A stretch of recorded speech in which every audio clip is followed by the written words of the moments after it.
Here's what nobody tells you about money. The reason you're bad with it probably isn't the math. You can do the math.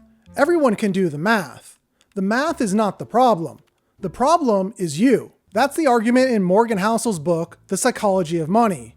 And look, it sounds like an insult. It's actually a relief. Housel opens with something that sounds like an excuse, but isn't. And that is that nobody's crazy. When a lottery winner blows their winnings in 2 years, we shake our heads. When a Depression-era grandmother buries cash in a coffee tin instead of investing it, we call her irrational. But she's watched banks fail. She's watched families lose everything in a weekend.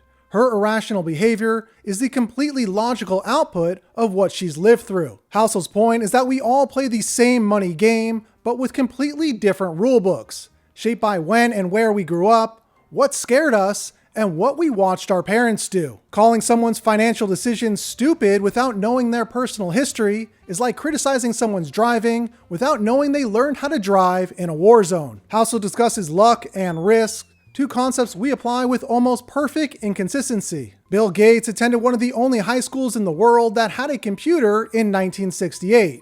Not because he sought it out, but because of where he happened to live.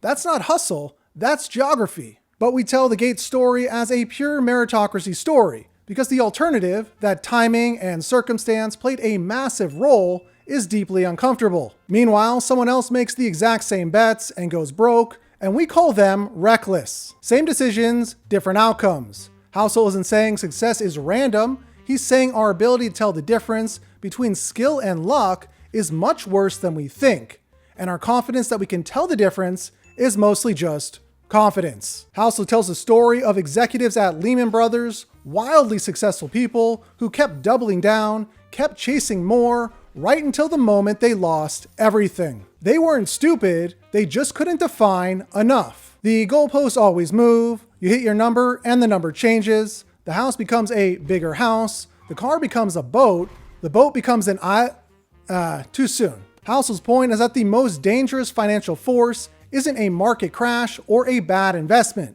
It's the inability to look at what you have and just stop wanting more. That skill doesn't show up on any resume, it barely shows up in any finance book, and yet it might be the whole game. Wealth is invisible. The flashy car isn't wealth. The designer wardrobe isn't wealth.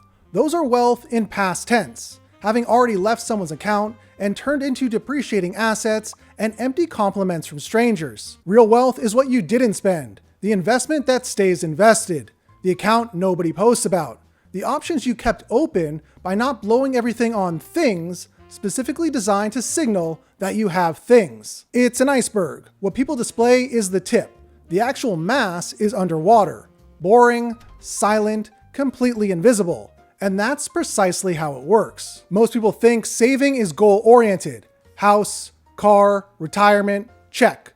But Housel's argument is that the real return on savings has nothing to do with what you're saving for.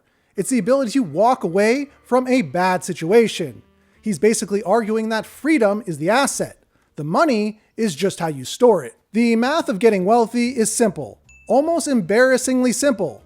The psychology of actually doing it and then not destroying it once you have it is where everyone falls apart every time. Your behavior is the investment. Everything else is just numbers.